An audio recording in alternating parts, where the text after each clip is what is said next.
The Atacama Desert, dry and desolate, and yet it's beautiful and awe-inspiring.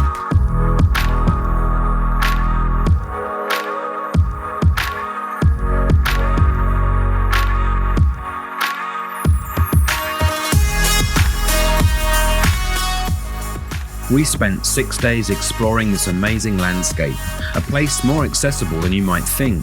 Over the next 3 episodes, we'll show you how you can plan and enjoy the ultimate trip to seeing this seemingly inhospitable remote location, visiting the best lagoons, salt flats, geysers, and volcanic lunar landscapes, a photographer's paradise. Basing ourselves in San Pedro de Atacama, we'll get acclimatized to avoid the altitude sickness and give you plenty of tips along the way to help you plan a safe and memorable trip to a place that's simply out of this world.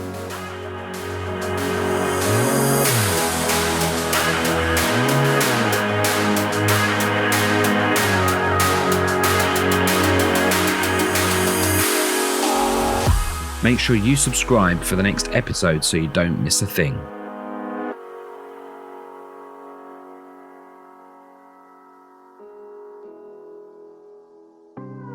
Santiago, the capital of Chile, has the closest intercontinental airport to Atacama. From there, it's a 2-hour internal flight up to Calama Airport. There are plenty of fairly cheap flights per day with LATAM, JetSmart or Sky Airlines. You can also get direct flights to Calama from Lima, Peru. If you're traveling from Bolivia, then you can only do that over land.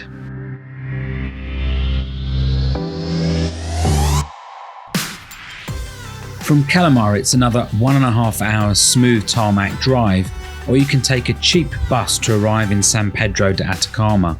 Links to the bus service on screen now. We hired a car, and we'll cover that in more detail later, but before leaving the convenience of the city and not knowing what was available in San Pedro, we headed to a supermarket to buy some provisions. We'll put a Google Map link to the supermarket in our description. Now, foremost, we wanted plenty of water, something for lunch, and of course some beers and wine to drink of an evening at our amazing eco lodge that you'll see later.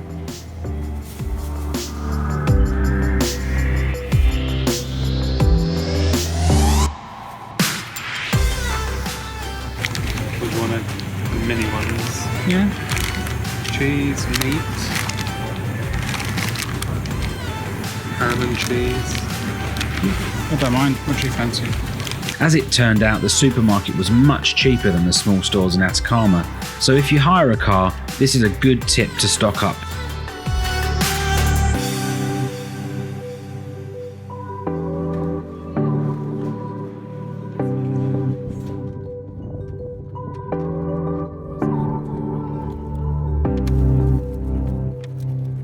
After our rustic ham and cheese lunch, it was time to hit the road and head into the desert.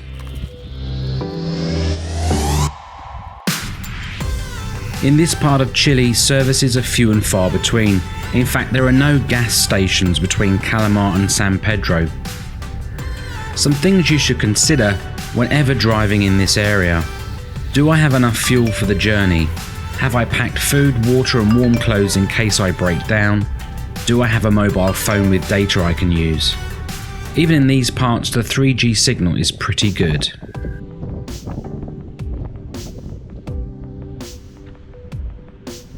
The car gives you the flexibility to pull over, jump out, enjoy the scenery, and take some awesome photos.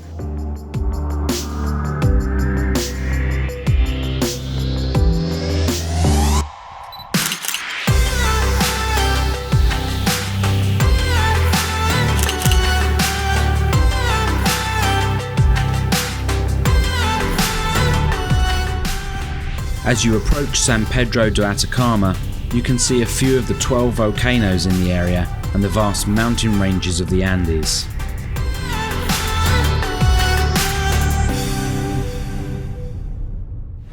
We're standing on top of the Mirador Coyote, looking back over San Pedro de Atacama, which is the main kind of tourist hub for exploring the desert.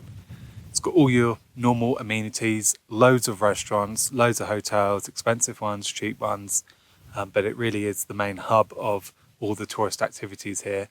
and that's where all of the tours, if you want to take one, will leave from. San Pedro Atacama town is set on an arid, high plateau in the Andes Mountains. There are plenty of places to stay for all budgets. We chose the Planeta Atacama Lodge, a 15-minute walk outside of town. We picked this for the secure parking and less light pollution at night to improve our stargazing.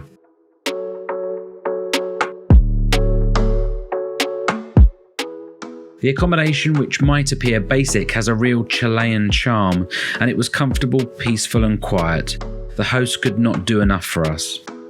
The buildings are made from traditional local techniques using clay, straw and reclaimed woods. The mud huts stay cool in the day, but cosy and warm at night. Whilst not the cheapest accommodation in Atacama, we felt a more realistic local experience staying here.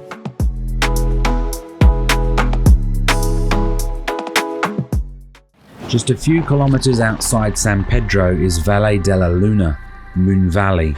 This protected reserve is 2,500 Chilean pesos each to enter and a good first day trip. Not only is it close to the town as you get used to driving off-road, but its altitude is at 2,500 meters, so it keeps you at the same level as when you arrived in Calama. It's recommended that you gradually introduce higher altitudes over a number of days to avoid sickness. You don't have to drive very far to get up to elevations of 4,500 meters, which once you try to walk around and exert yourself could cause you to be short of breath, have nausea or sickness.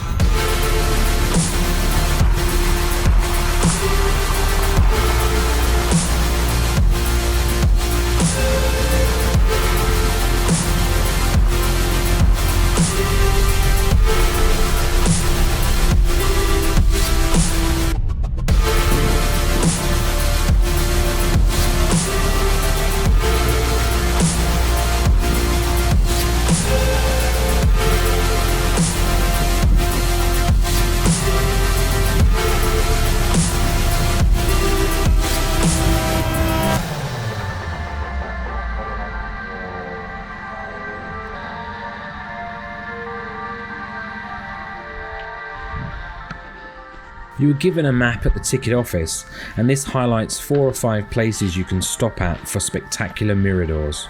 Walking through the sand dunes can be tough and hot work, so carry some water. There is nothing but rocks, dunes and mountains for kilometers.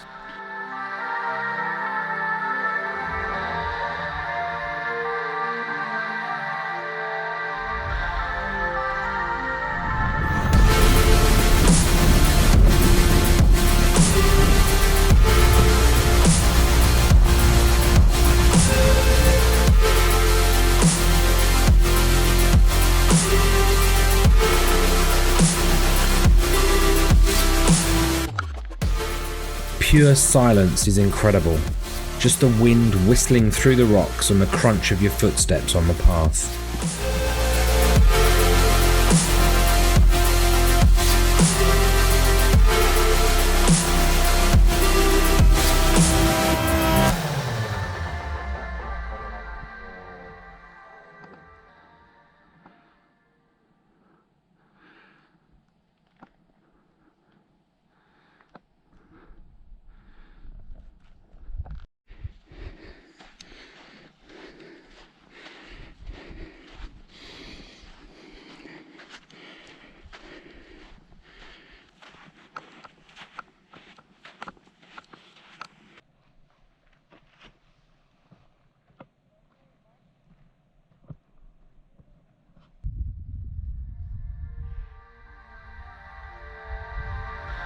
The Three Marias is a famous rock formation formed as a result of the intense erosion process from the salt and desert winds, apparently made of gravel, clay, salt gems and quartz.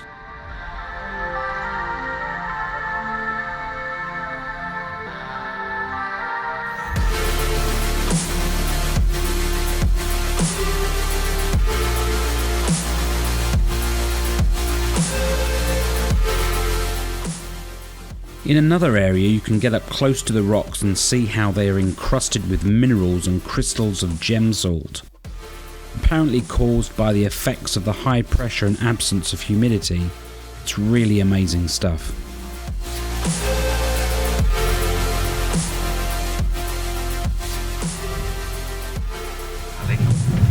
It's super cool here, never been anywhere like this before.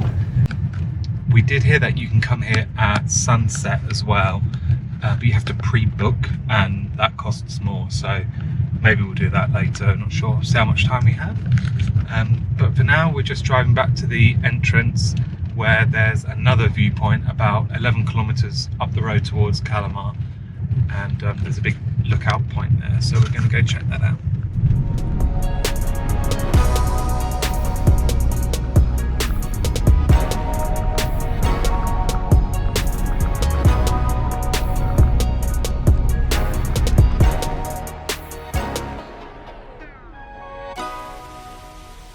There's two miradors up here with just like incredible views, and it's quite hot today, but there's a bit of a breeze, so it's not too bad. But the views here are just absolutely stunning, and you're sort of overlooking Atacama and San Pedro, which is sort of down in the valley, but it's pretty incredible.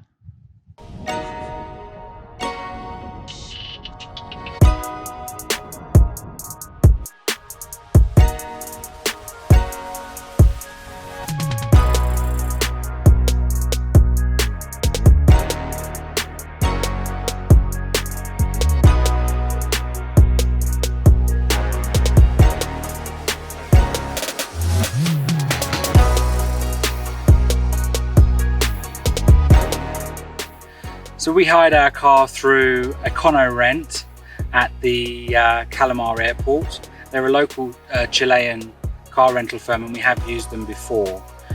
We've been given a Hyundai Creta, which is a sort of a mid-size SUV. It's a 4x2, so it's not a true 4x4. But what it does have is a little bit extra ground clearance. It's a little bit bigger and a bit more comfortable. And that's kind of important because some of the roads here in Atacama are more gravelly off-road. There are plenty of asphalt roads, but if you go to, say, the Luna Valley, which we've just been to, it is a lot more off-road, and really you're better off with something that's a little bit more powerful to help you get up those hills and more comfortable through the bumps. It's got 4 seats, big boot, so very good size. So I'd recommend this if this is something that you want to hire if you're coming to Atacama.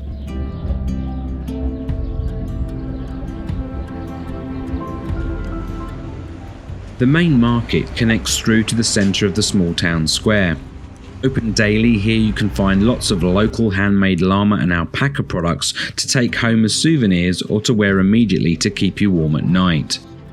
You might be surprised to learn the desert does not stay warm after dark, and temperatures often get down to 4 Celsius, 40 Fahrenheit in the winter months. Even here in this remote part of Chile, the usual tourist trinkets and fridge magnets are also available.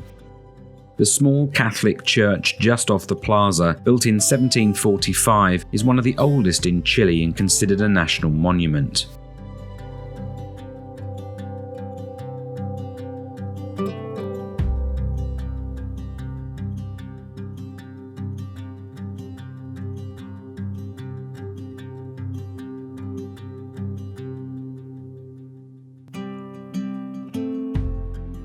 The town square, Plaza San Pedro de Atacama, is a charming area of whitewashed mud buildings, a few cafes and stalls selling fresh goods, spices, honey and wood carvings.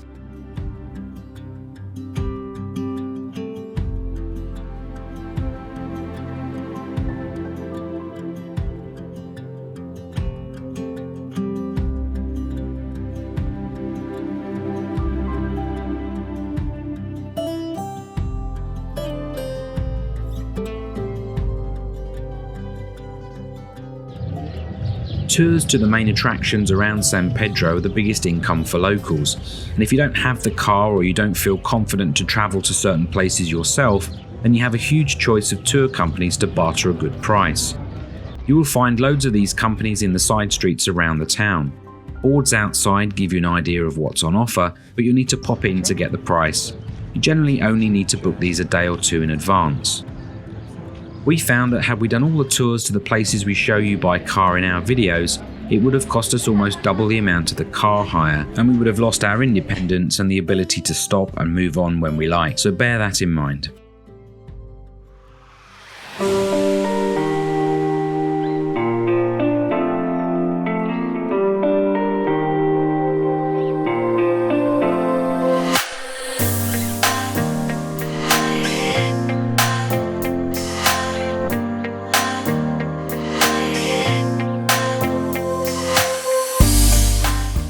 We're at Laguna Ceja.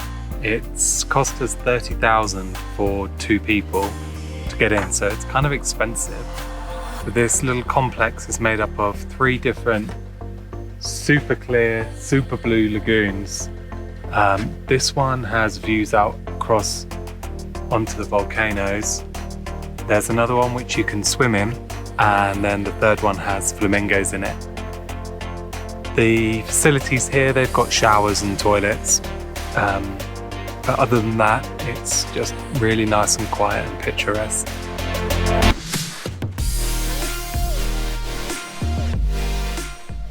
The Laguna is a sinkhole lake 19 kilometers from San Pedro, accessed via a dirt track.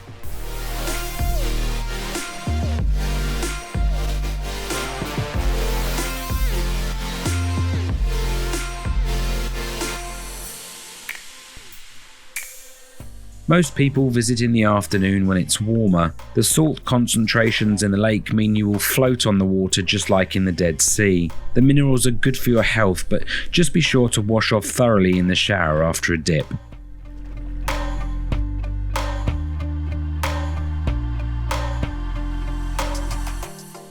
Walking around, you can enjoy the wildlife, peace and tranquility of the place, with several active volcanoes overlooking you.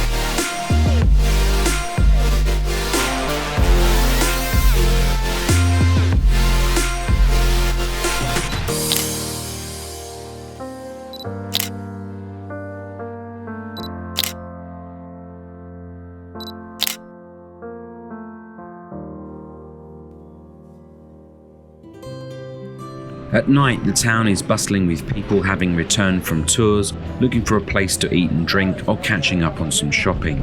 You have plenty of choice and price ranges. Not many restaurants have a license to sell alcohol, or if they do, you have to be having a sit-down meal to include it. This is partly why we stocked up on some drink at the supermarket to have in our accommodation. There are a few bars which were busy with locals, so if you like to mingle, you can search them out.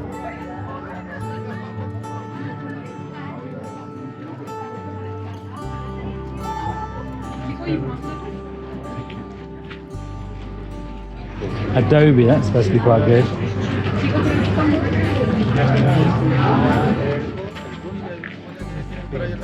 There are lots of dogs around town and they are friendly, and most of them do have homes, so nothing to worry about, they are well fed.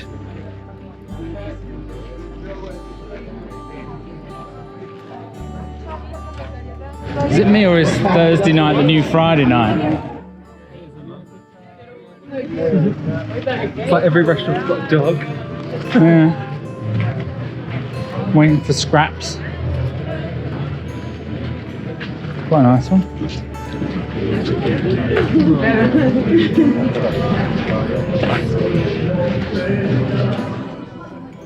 We ate at La Picadilla del Indio a few times as the food was good and reasonably priced. We started off with fresh soft bread and a garlic-infused salsa.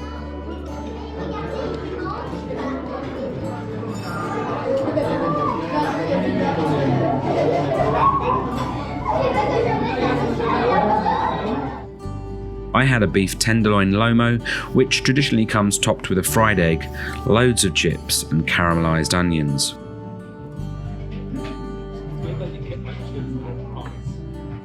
strange, isn't it?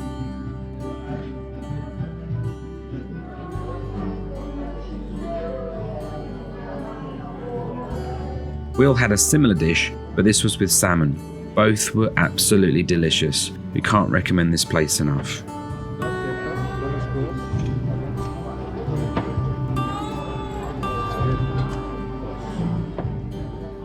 On our way out, we saved some chunks of meat for the dogs, because we're nice like that.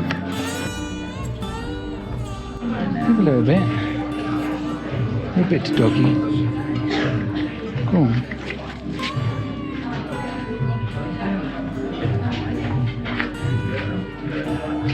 Careful. Good boy.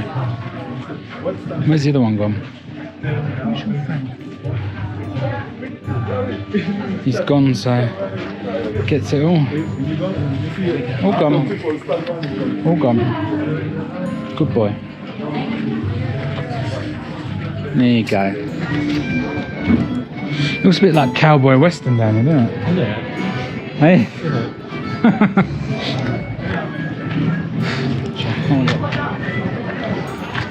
I think it's been quite reasonable. Portions have been fantastic. Food's been good. It's certainly not like expensive enough to like write home about. No. I think it's been yeah, it's really nice. Little places. Very nice.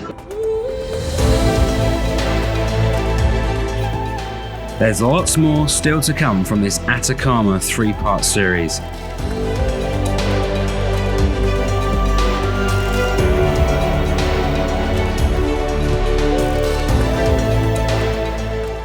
If you enjoyed part 1, please give us a like and consider subscribing. Remember to click that bell to be notified of our future Atacama videos.